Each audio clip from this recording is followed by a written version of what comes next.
the early days and weeks of the Bahrain uprising of February and March 2011, and then for a couple of months afterwards, Washington sent some very mixed signals to Bahrain, both trying simultaneously to support its military ally, but also to respect and promote the rights of the protesters.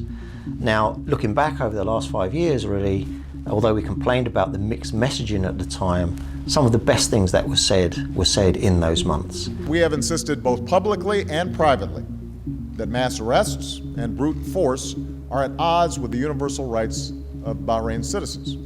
Since that time, the mixed messaging hasn't been so mixed. In fact, the positive elements of that have largely faded away.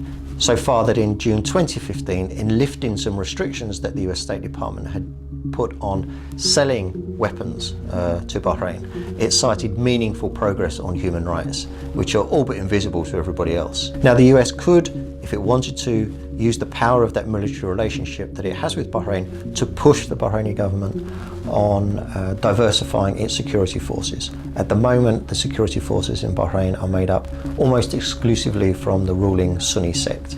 Really, that's a recipe for catastrophe. There is legislation before the Congress now, bipartisan legislation both in the House and Senate, which would restrict the sorts of weapons which could be sold to Bahrain. It would eliminate the sale of weapons to Bahrain that could be used against protesters.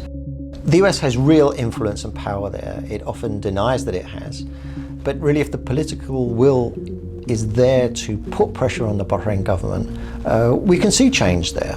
And I can't see that in another 5 years, unless the US and other powers really push Bahrain to reform and to make the sort of inclusive government changes that it needs to, that this is going to be a happy ending.